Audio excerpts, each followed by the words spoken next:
Vamos a hablar sobre el origen de la creación, sobre el origen de las especies y sobre el origen también de nosotros, de la vida. Es un tema bastante interesante y me gustaría compartirlo con ustedes y ver si podemos sacar algo de este tema, ¿vale? Cuando hablamos del origen, estamos hablando de un átomo. Átomo es esa porción indivisible más pequeña. Hoy sabemos que el átomo también se divide, así es que es la partícula, sería ese aspecto más pequeño, pero nos damos cuenta de que en un átomo la partícula gira alrededor del átomo, pero gira sin pegarse al átomo y sin escaparse del átomo. Eso ya es algo extraordinario. ¿Por qué no se va la partícula? ¿O por qué no se pega? ¿Por qué no se junta al centro? Eso nos indica que dentro de este movimiento hay cierto orden o cierta mecánica, hay un sistema operativo que está ahí. Está ahí y debemos comprender por qué está o cómo está. La especie humana, como todo acto, se deriva de un comienzo.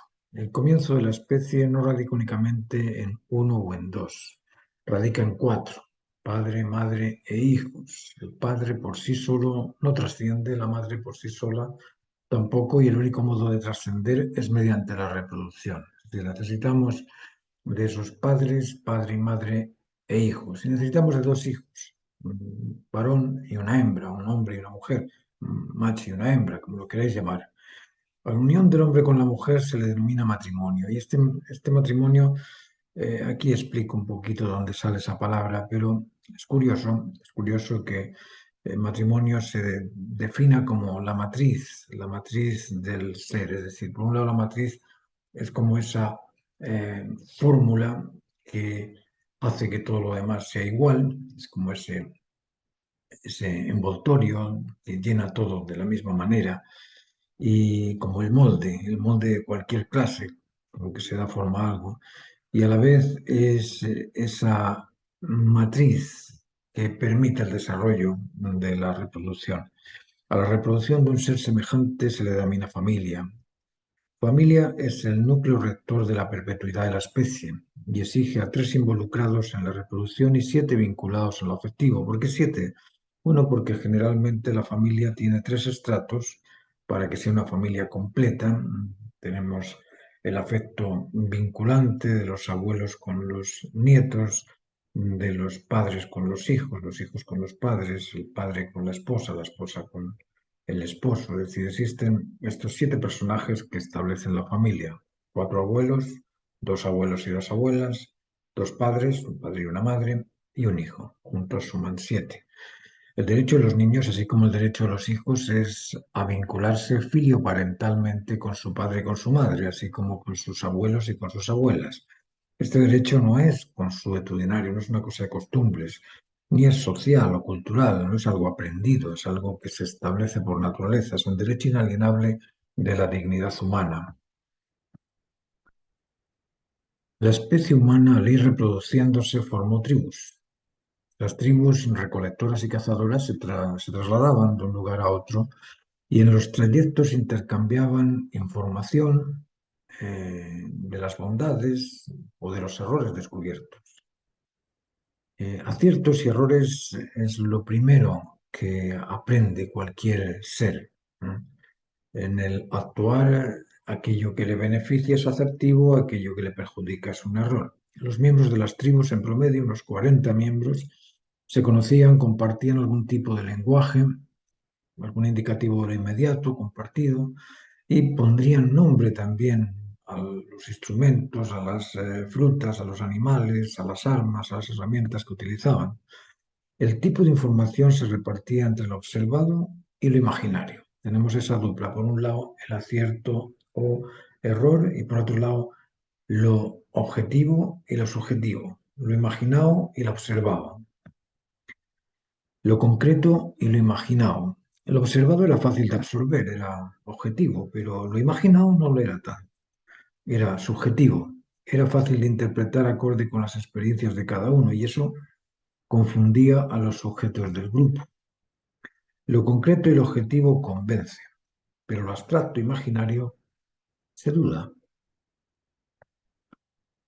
Teorías sobre el origen del inicio y muchas. Discernir era fácil, bastaba con reconocer las diferencias de lo diferente, pero inducir y deducir era un arte. Solo algunos con vasta experiencia o con una memoria extensa sabrían hacerlo en forma adecuada. La lógica basada en evidencias previas solo se especializaba en los ancianos expertos con más experiencia. Hablar de alimentación, hidratación y cobijo era fácil de entender, pero transmitir el miedo, la duda, la desconfianza, la decepción, la frustración, el fracaso, el rencor, eso no era fácil.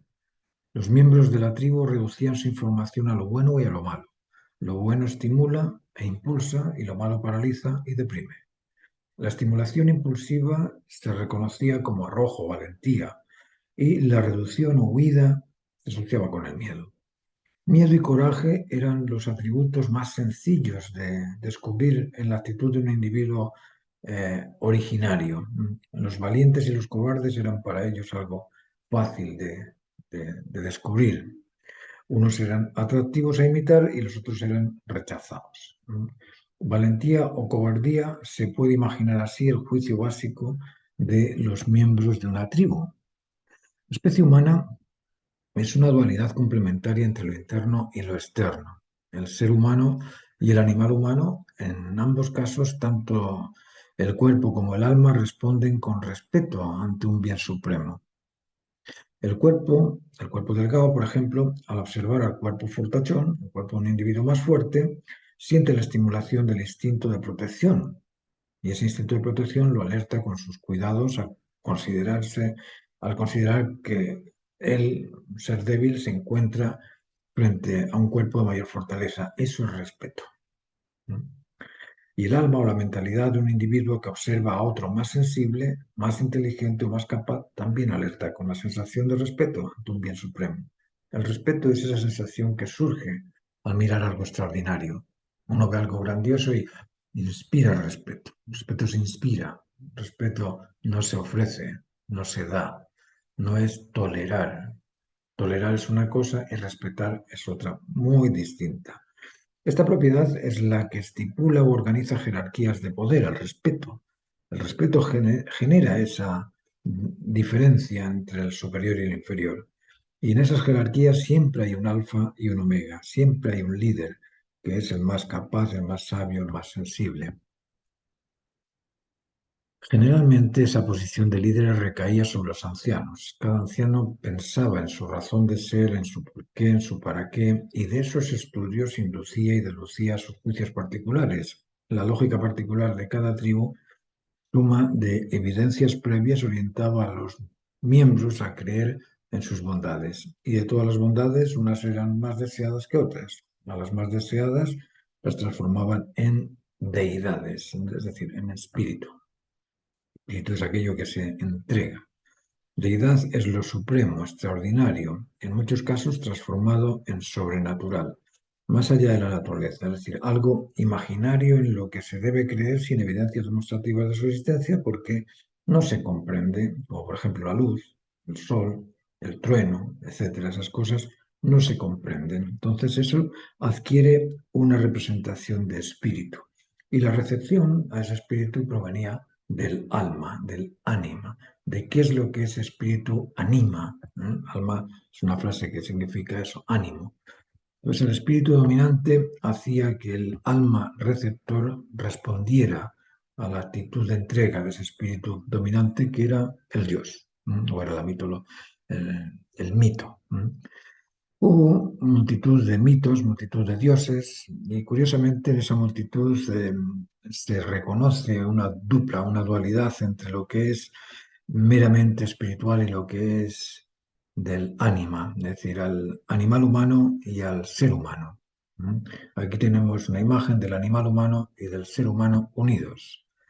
Curioso que los primeros dioses se mostraran como complementos entre lo espiritual y lo físico. Eran imágenes del máximo poder físico, así como también del máximo poder espiritual. Figuras con cuerpo de león, con alas de águila. El león es el animal más potente lo más poderoso de la tierra, el águila es el más potente o el más poderoso del cielo, y el ser humano, la cabeza humana que hacía esa distinción entre lo animal y lo espiritual. Los dioses justificaban lo inexplicable. Las estaciones eran producidas por los dioses, la suerte o la desgracia era también producida por los dioses. De ese modo se crearon diversas tribus con diversos dioses. Estamos hablando de los originarios. Pero en la medida que esas tribus se fundían unas con otras y la diversidad de mitos, ritos y deidades forzó la necesidad de unificar los criterios y encontrar un sentido común convincente, surgió la idea del Dios único, el Dios por todos compartido, es decir, cada tribu tenía sus dioses particulares y en algún momento estas tribus se fusionaron y al fusionarse, ¿con qué Dios nos quedamos? ¿No? Tenemos que buscar uno que sea el supremo. Vamos a buscar cuál es el mejor y ahí surge la idea por un Dios único por todos compartido. Y se cree que Zoroastro fue uno de los unificacionistas originales del politeísmo antiguo. No se sabe en qué momento existió Zoroastro, se cree que 6.000 o 7.000 años antes de Cristo, pero lo que él nos deja es una creencia en un mito único que es dual. Curiosamente, el Aura Magda o el magdaísmo es el relato de Zoroastro, es la religión que quedó después de su postulado, pero Zoroastro nos habla de un ser bueno y un ser malo. El bueno es el Aura Magna, el malo es el Angra Mainyó. Y conviven, estos dos seres conviven. No se sabe, como os decía, cuándo existía Zoroastro. Se dice que originó el convencimiento de un origen como un solo inicio, un solo Dios. El Dios originario, pero no originado. Esto es curioso porque eh, él crea este ser dual en este aspecto de ser la identificación del bien, creador, y la identificación del mal, el Arimán o espíritu atormentado, pero todo esto surge de un ser originario no originado. Al decirnos que este ser no es originado, de alguna manera nos lleva a anular la posibilidad de preguntarnos cómo se origina el origen. Deja en el aire la pregunta de cómo crea o cómo se crea el creador, cómo fue creado el creador. ¿Por qué? Porque es un origen no originado. Todavía no existe una respuesta a esa pregunta. Solo se afirma que la energía ni se crea ni se destruye en base a los experimentos de la gasificación, de la fusión, de la licuación, de la fisión o de la dispersión de la energía. Pero se cree que la cantidad de energía contenida en un litro de agua, por ejemplo, al transformarse en gas o solidificarla, es siempre la misma. Por eso que se dice que la energía no se destruye, ni se crea ni se destruye.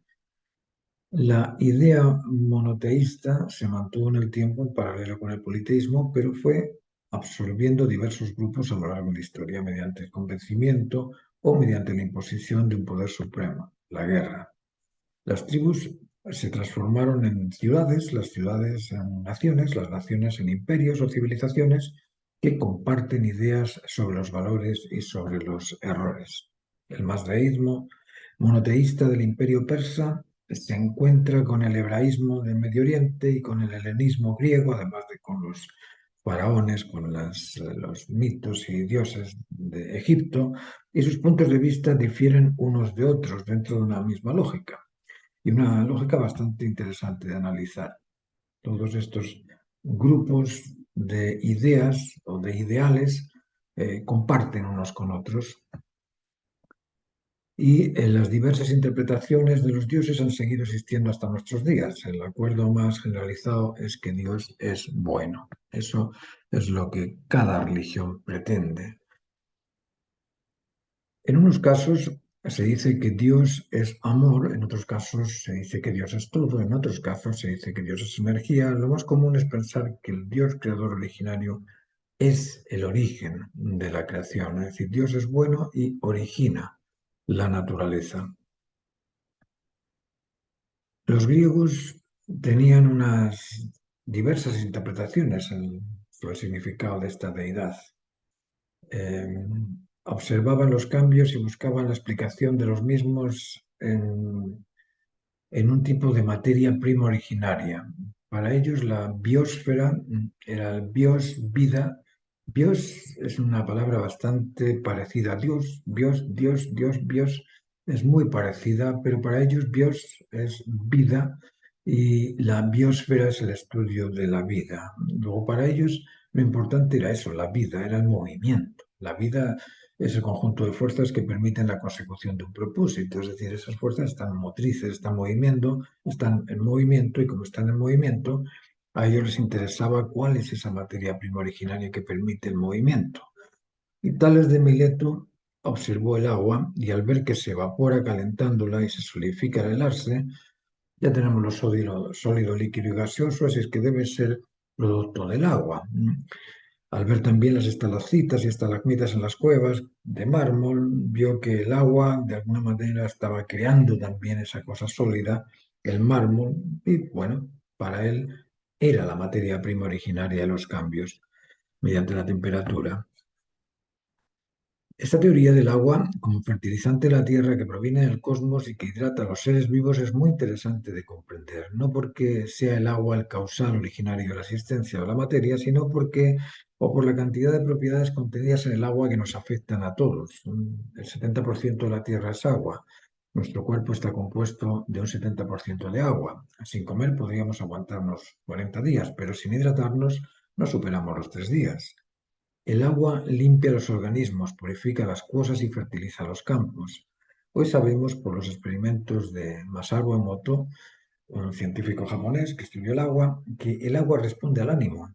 Esto es fundamental cuando comprendemos que somos un 70% de agua. Imaginaos si el agua responde al ánimo, tendremos que animarnos bien para que el agua responda bien. Los experimentos de Masaru Emoto indican que el agua reacciona ante la información ofrecida. Cuando es ajustada a ciertas normas, se encanta y frente a los desajustes en estas mismas normas se comprime. Si comprendemos que una gran parte de nuestro cuerpo se compone de agua, la información que le otorgamos al agua influye también en nuestro bienestar o malestar.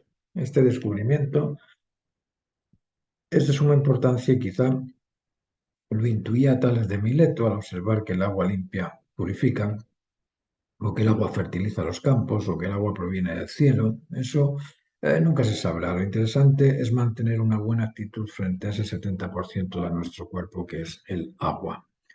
Anaxímenes pensaba que todo era aire, la niebla. Los griegos buscaban una materia prima inicial del cosmos, pero les era tan difícil de explicar que Anaximandro indicó que esa materia prima es lo eterno, el aperión. El aperión, o lo irreducible, o lo inexplicable, es el origen, según él, de la existencia de las cosas. El cosmos es un orden total establecido mediante diversos órdenes particulares, mediante sistemas asociados, particularidades integrantes de una porción del orden total. Así se observa que el cosmos está compuesto por galaxias o asociación conectiva de elementos cósmicos, planetas, cometas, sistemas, etc. La conectividad intergaláctica se basa en dualidades complementarias de atracción y repulsión para establecer la finalidad específica de cada galaxia. Lo mismo ocurre en el sistema solar. Es un grupo de planetas conectados mediante la dualidad entre el centro y la periferia y en función de establecer la finalidad específica del sistema solar. Y eso mismo ocurre en la Tierra y en los ecosistemas y sistemas particulares de cada organismo.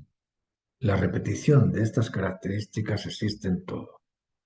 La conectividad, la dualidad complementaria, el dominio sobre el centro, el rechazo al desorden, el proceso en 3 etapas y la finalidad específica completa, es decir, aquello que se ha cumplido completamente. Estos 7 aspectos son normas que existen en la creación porque la conectividad está en todo, todo existe conectado, el tiempo con el espacio, energía con la fuerza, los átomos con las sustancias con los tejidos con la estructura del organismo que está hecho, el organismo con el ambiente, es decir, todas las cosas están conectadas.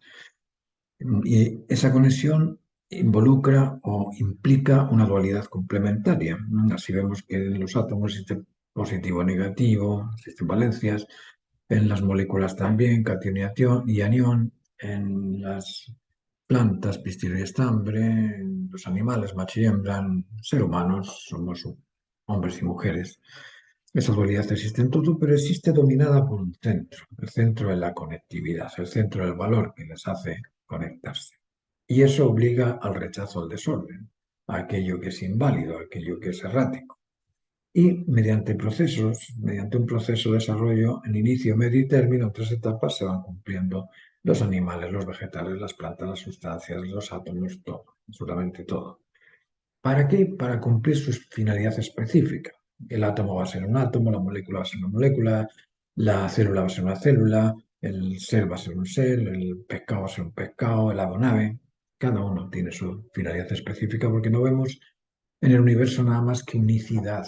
Unicidad. No hay dos plantas iguales, no hay dos animales iguales, no hay dos pájaros iguales, no hay dos iris iguales, no hay dos huellas dactilares iguales, no hay dos personas iguales. La finalidad específica es producto de esa unicidad que existe en el cosmos. Y el cumplimiento de esa unicidad que se ha llevado a cabo porque existe, y si existe es porque se debe a la razón que lo justifica necesario y esa razón se ha cumplido en su existencia. Así que todas estas normas existen en la creación, existen en la naturaleza. Estas normas compartidas por todo el sistema operativo del ordenamiento cósmico nos dice que la naturaleza humana se debe a la misma regulación de los sistemas de que se compone el cosmos. Luego, si estas normas normalizan el cosmos, bueno, entonces ahí tenemos las normas del cosmos. Ahora lo que tenemos que hacer nosotros es normalizarnos en base a estas normas también. ¿Qué preguntas son las fundamentales para conocer un hecho, un acto o un objeto? El qué obliga a determinar su por qué y su para qué, además del cómo, cuándo y dónde. ¿Por qué nos indica su intencionalidad? ¿Para qué indica su necesidad? ¿Cómo indica el proceso de consolidar ese acto? ¿Cuándo nos indica el momento en el tiempo de ese acto? ¿Y dónde nos indica el lugar de ese acto? Estas cinco interrogantes son fundamentales en el reconocimiento de una existencia e indican que todo acto se debe a la razón que lo declara necesario, así como también nos dice que todo acto es producto resultante de un determinado proceso de consecución de una finalidad específica y que se ha cumplido ese proceso, puesto que el acto existe. En resumen, nos explica estas preguntas fundamentales que en todo acto se establecen conectividad, dualidad complementaria, dominio sobre el centro, rechazo al desorden, finalidad específica y cumplimiento completo del deber que motiva a su necesidad a ser satisfecha. Si la materia es una dualidad complementaria entre dos partículas, una emisora protón y una receptora electrón, que se mueven, se deduce que contienen energía. Podría decirse que en esto existe una doble dualidad, la dualidad energía-fuerza junto con la dualidad positivo-negativo. Y el electrón se mueve con una orientación precisa perpetua, la de volver a su inicio, y con una dirección precisa, curvilínea, y con un recorrido determinado por la periferia del centro. Orientación, dirección y recorrido son aspectos contenidos en la fuerza que suceden por una potencia mediante cierta intensidad y presión, orientada en una finalidad específica. Volver a su inicio. El tema es cómo se ordena la fuerza resultante de la energía y en este punto, independientemente de la partícula o de los quarks contenidos en la partícula, debemos asumir que la energía es algo más que mera fuerza que presiona o empuja. Este principio no es nada fácil de establecer a no ser mediante un complejo sistema operativo y mediante la interacción de otras partículas que faciliten la continuidad del movimiento constante circular o esférico. Para que exista una partícula compuesta por tres quarks que rige alrededor de un centro es necesario de un ambiente que lo permita. ¿Qué es primero, la partícula o el ambiente? ¿Sería primero la partícula o sería primero el ambiente en el que se ubica la partícula? No queda otra que pensar que son ambos originados en paralelo, al mismo tiempo. Y tal vez no solo el ambiente inicial, sino el ambiente completo, lo particular y lo total. Es difícil comprender el inicio del movimiento circular. Podemos averiguar aspectos observables, medibles, pero la razón que justifica su existir, su porqué y su para qué son únicamente deducibles o deducidos por el conocimiento y la experiencia.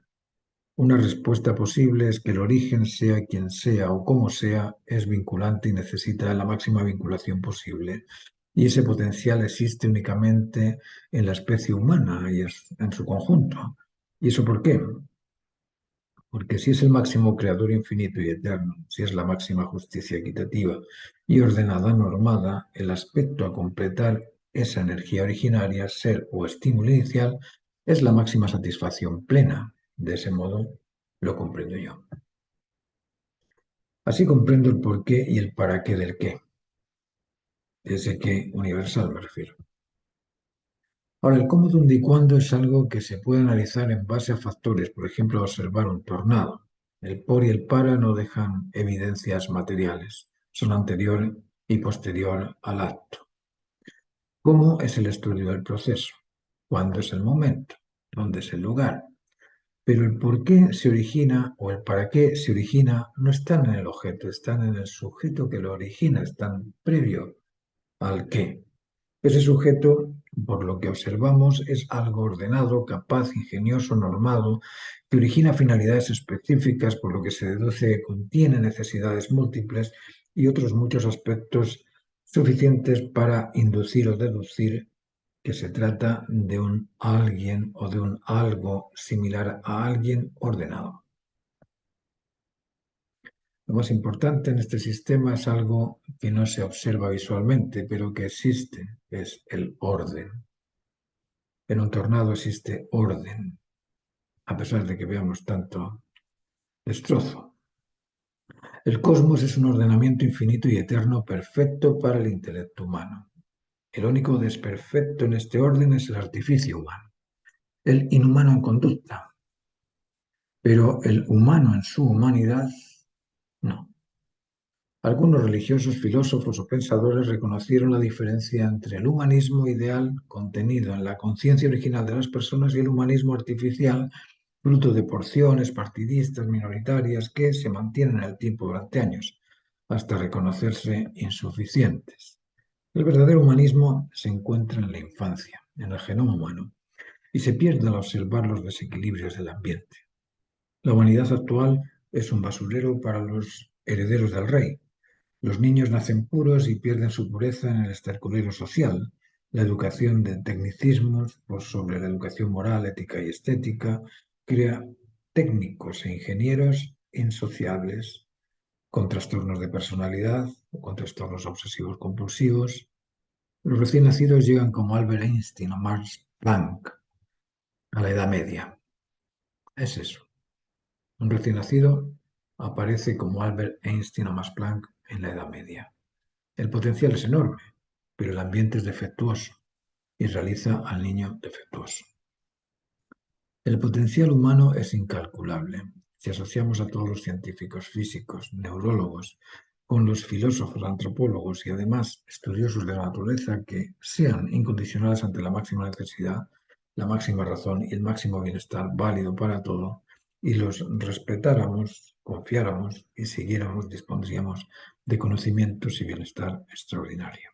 El problema que tenemos hoy es que se promueve la independencia, la parcialidad de lo diverso y las fracciones que poco a poco o poco o nada tienen que ver con el bien común, con el sentido común o con el ideal humano.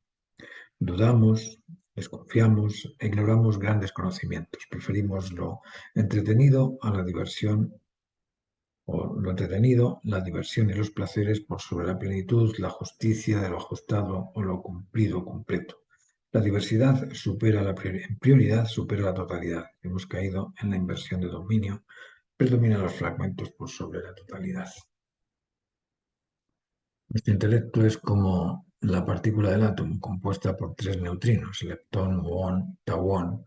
El intelecto induce, deduce y discierne en base a su criterio particular o conciencia adquirida, pero su criterio o conciencia adquirida no coincide o concuerda con su conciencia original o criterio, no concuerda con el bien común, con su información entonces no dispone de garantía de ser cierta. Cuando nuestro criterio no concuerda con el a priori natural, con los conocimientos fundamentales de la naturaleza humana, cuando no no coincide con nuestra conciencia original, no dispone de garantías para ser cierta. Nuestro criterio particular ha de concordar con el criterio de la totalidad ordenada, con el criterio del equilibrio total de las normas de la naturaleza. De no ser así, no se tiene la seguridad de estar en lo cierto. En la naturaleza existe información invariable o inmutable e información variable o mutable. Por ejemplo, el árbol es un vegetal invariable. Ese árbol es alto, variable. El individuo ha de diferenciar entre los conocimientos variables, inmutables y variables y los conocimientos inmutables o invariables. Para que una partícula rote o se mueva, recordemos que las partículas no son pelotas de fútbol, son movimiento. De acuerdo con las leyes de movimiento, la ley de inercia nos indica que algo debe estar actuando sobre algo para que se mueva, es decir, nada se mueve por sí solo. En el caso de una partícula o un electrón, cabría pensarse en el electromagnetismo, pero incluso el electromagnetismo se debe a un poder o presión. Al poder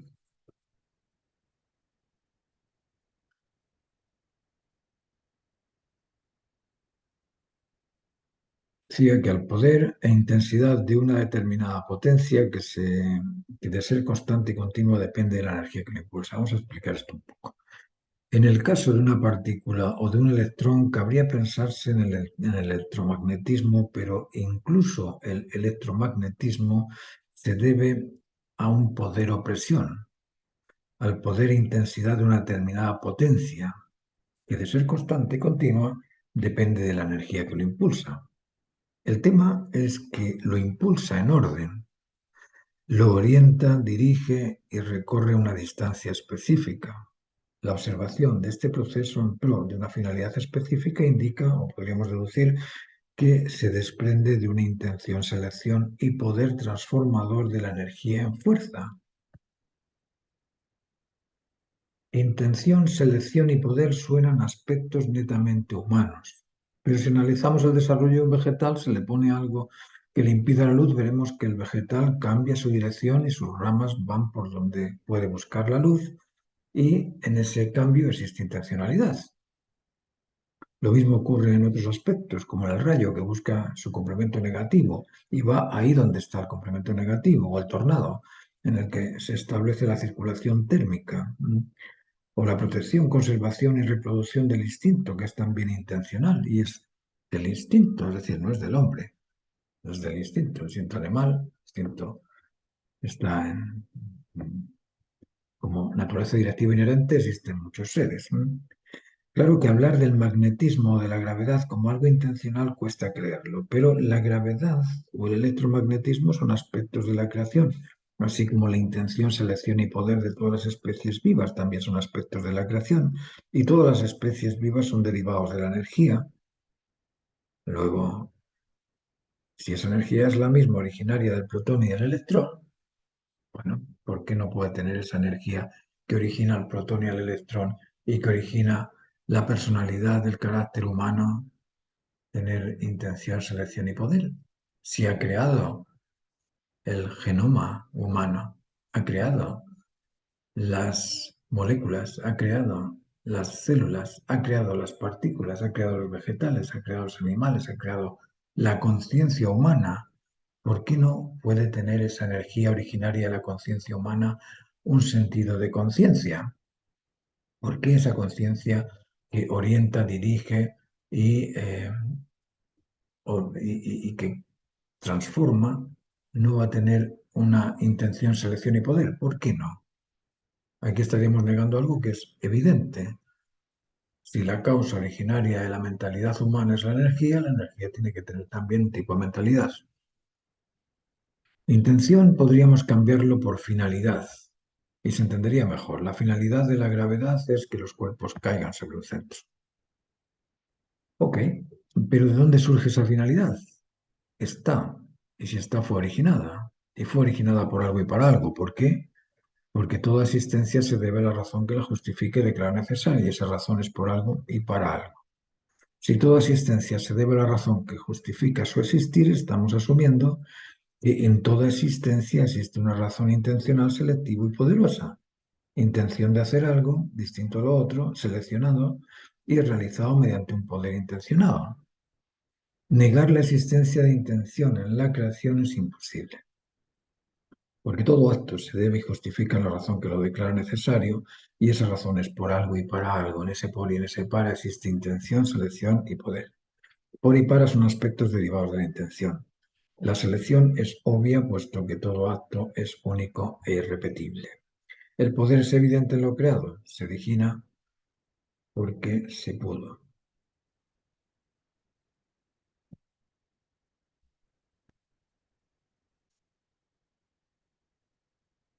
Intención, selección y poder son indicativos de un inicio y de un origen, pero no son aspectos suficientes para designar el ente originario. Se atribuye al ente originario el máximo poder, la máxima justicia ordenada, la máxima inteligencia, la máxima sensibilidad, pero aún así no se define su identidad. Se le atribuye la cualidad afectiva en su máxima extensión plena, se le atribuye la máxima razón, norma o ley en su calidad justa y se le atribuye el máximo bienestar en el máximo deber cumplido, que se deriva de su creación. Pero seguimos sin comprender su identidad completa. Llegar a esa comprensión, independientemente de no poder comprender su integridad completa, es suficiente para normalizarse y conectarse vincularmente, convencionalmente y en el bienestar del orden natural con la naturaleza humana. Por eso lo considero de vital importancia.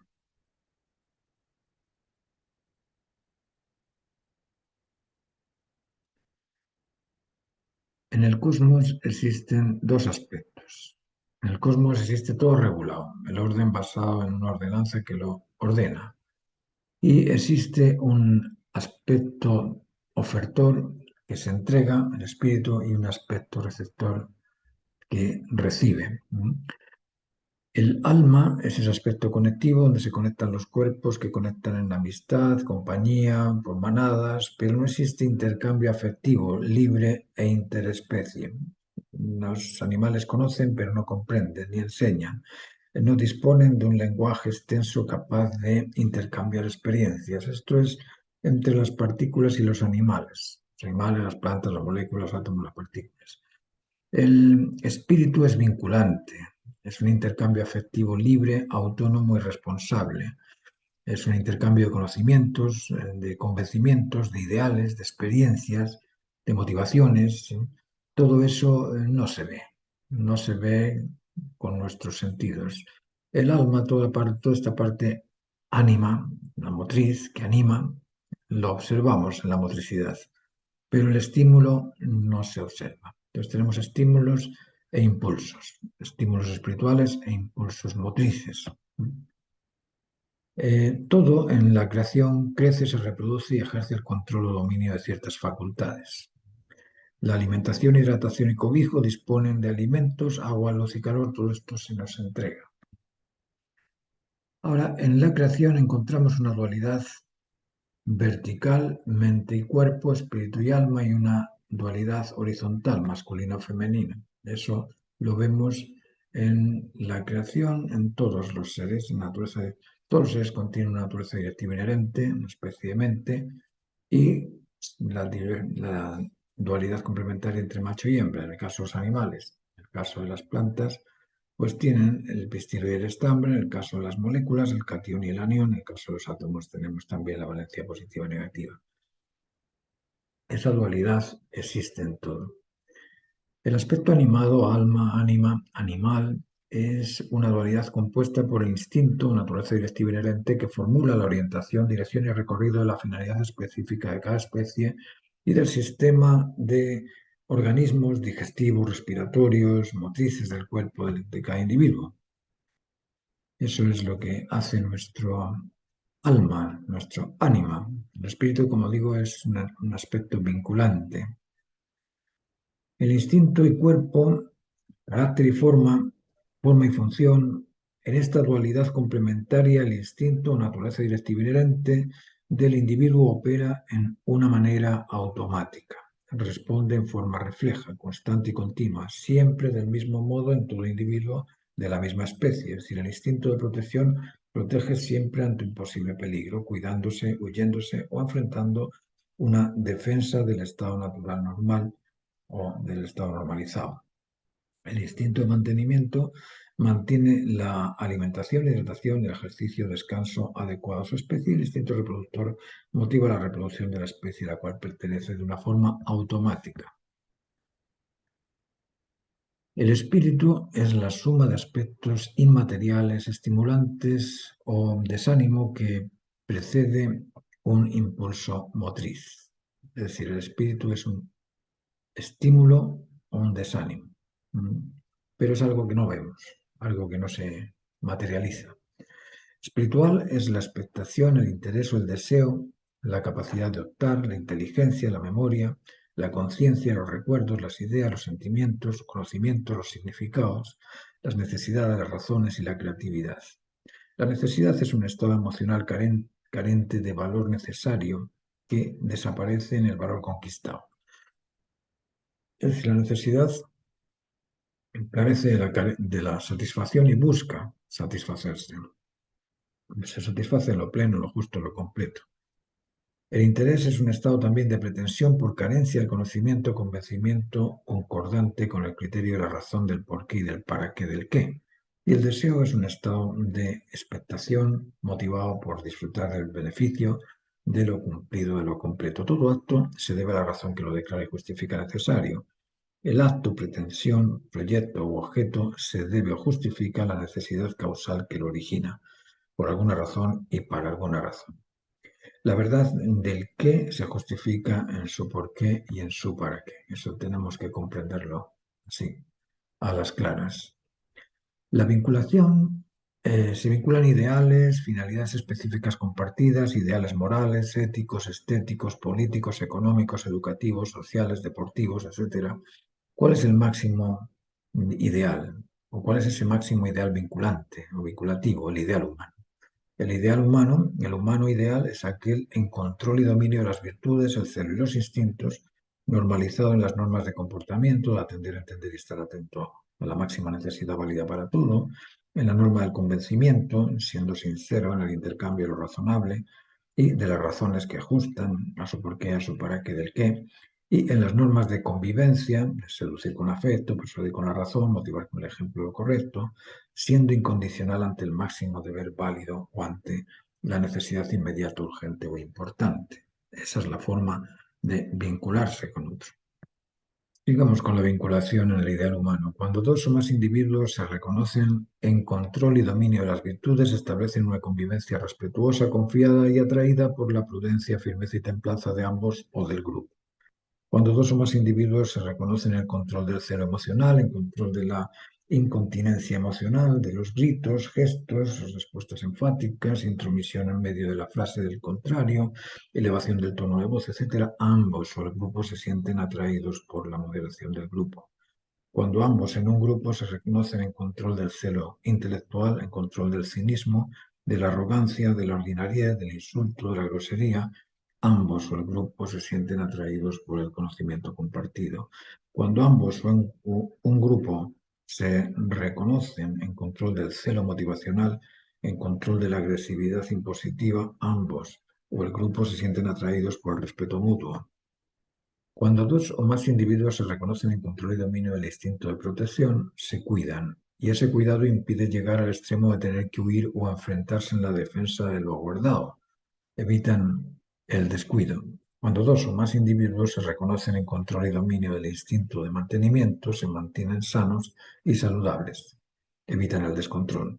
Cuando dos o más individuos se reconocen en control y dominio del instinto reproductor, sienten leales en la fidelidad a las normas de la naturaleza y se reproducen en normalidad. Evitan la deslealtad.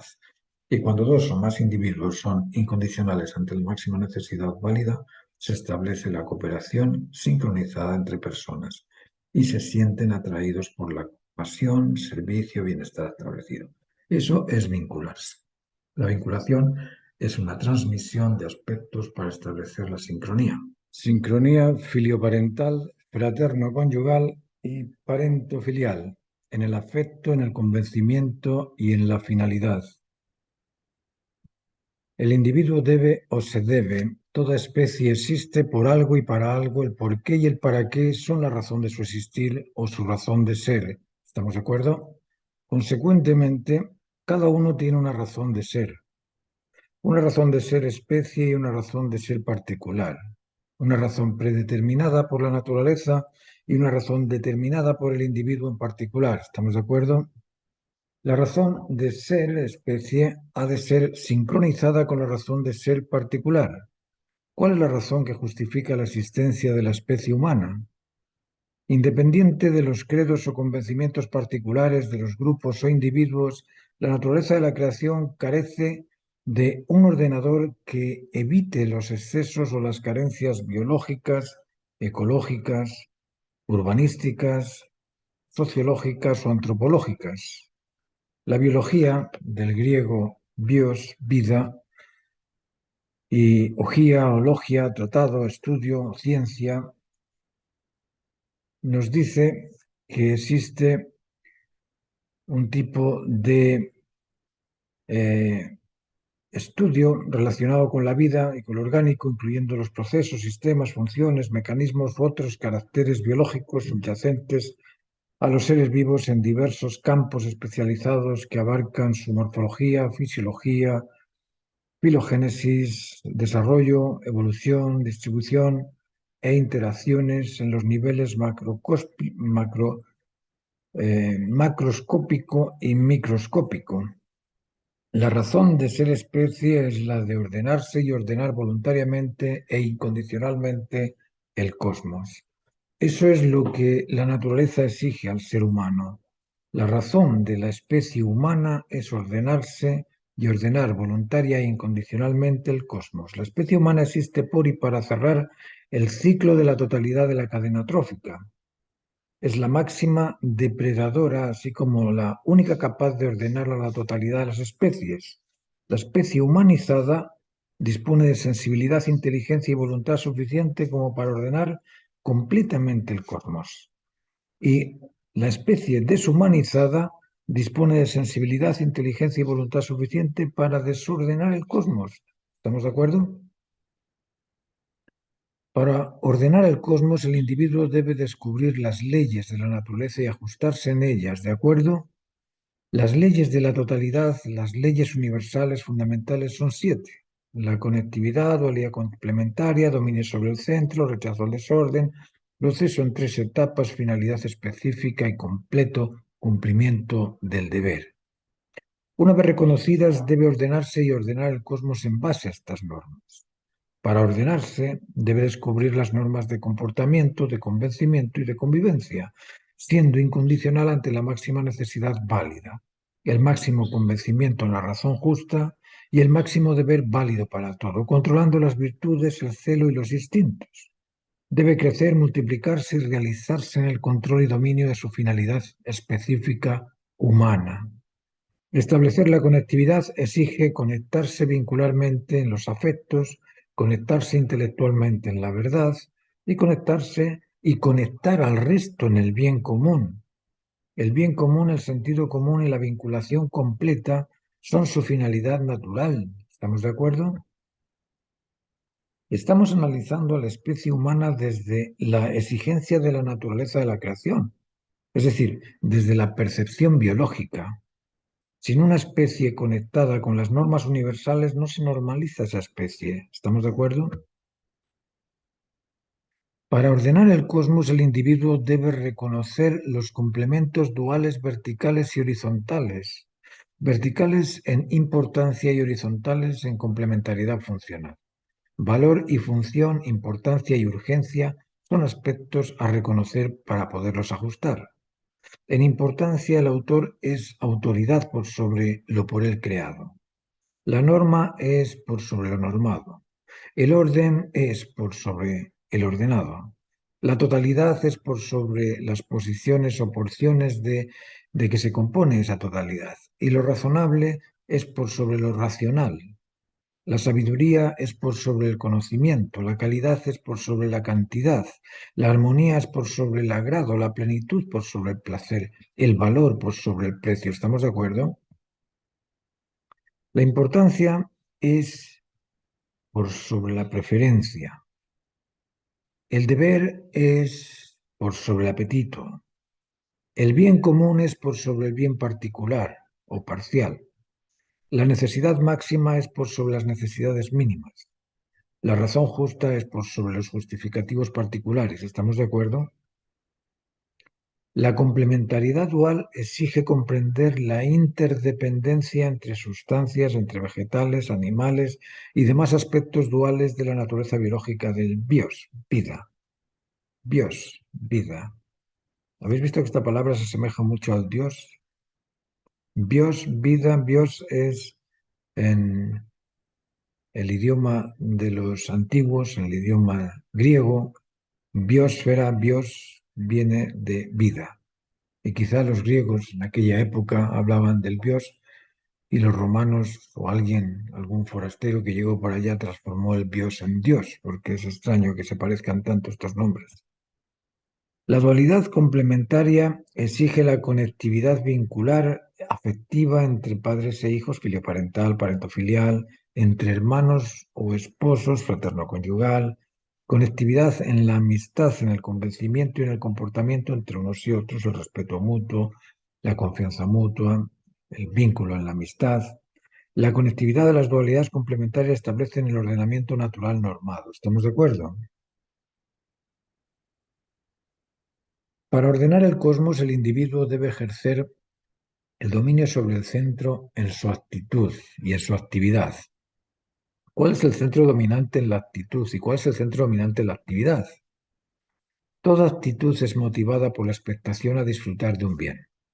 La expectación a disfrutar de un beneficio motiva la actitud por conseguirlo, ya sea un bien afectivo, emocional, intelectivo, convencional o productivo, motivacional. El bien esperado que motiva es un valor. Todo bien vale. Existen valores particulares o valores universales. Los valores universales son por sobre los particulares.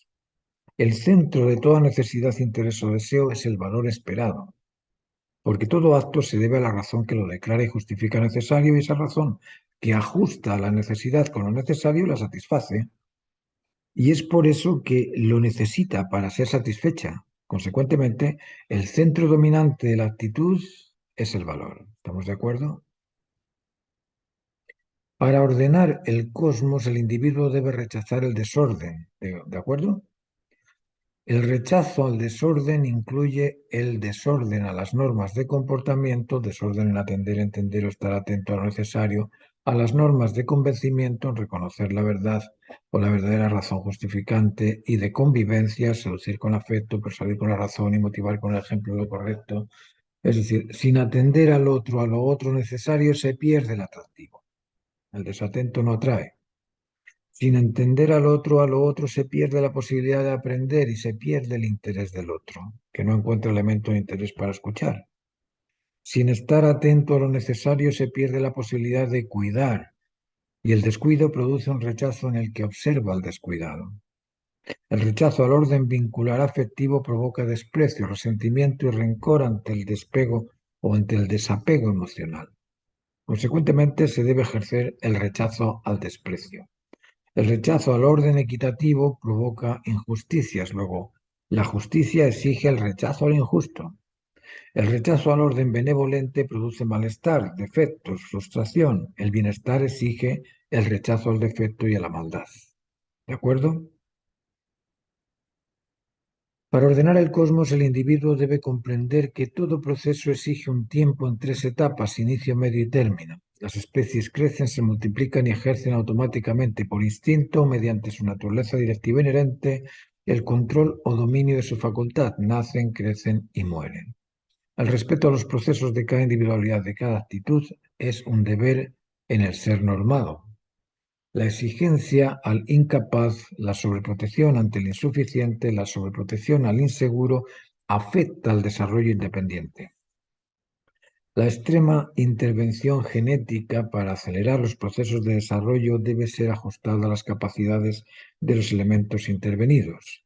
La infancia exige un tiempo, la adolescencia y la adultez también. El respeto a esos procesos normaliza el desarrollo del individuo, ¿de acuerdo? Para ordenar el cosmos, el individuo debe descubrir y reconocer la finalidad específica de cada proceso. Todo acto se debe a la razón que lo justifica necesario y esa razón originaria se satisface en la específica finalidad, la que completa y cumple el proceso de su realización. La especie humana se debe a su finalidad específica, aquella que lo realiza, lo ajusta y satisface su necesidad originaria. El individuo se realiza al cumplir su debido proceso, al ajustarse a su razón de ser, a satisfacer la necesidad originaria. Si la finalidad específica de la especie humana es ejercer el control y dominio del ordenamiento cósmico, cada individuo que coopere y colabore con dicho ordenamiento se realiza normado, se justifica ajustado y se satisface en la responsabilidad de haber cumplido. Para eso ha de ejercer el control de los excesos o carencias emocionales, intelectuales y motivacionales, el control de las virtudes, el celo y los instintos y responder libre y voluntariamente siempre al máximo deber válido para todos. ¿Estamos de acuerdo? Para ordenar el cosmos, el individuo debe cumplirse completamente en la incondicionalidad ante el máximo deber válido para todo, debe realizarse en el establecimiento vincular afectivo filio-parental, fraterno-conyugal o parento-filial y fraterno-conyugal para calificar conectivo y debe ajustarse a las normas de la naturaleza del universo para calificar ajustado a lo justo. Debe cumplir el proceso completo de su desarrollo natural normado, crecer, multiplicarse y ejercer el control y dominio de su realización para sentirse satisfecho. Creo que con lo expuesto en esta presentación se puede establecer una sociedad más completa, más justa, más satisfecha. ¿Estás de acuerdo? Si así lo crees, comienza a educar y compartir con tus inmediatos esta presentación y practíquenlo para el bien común.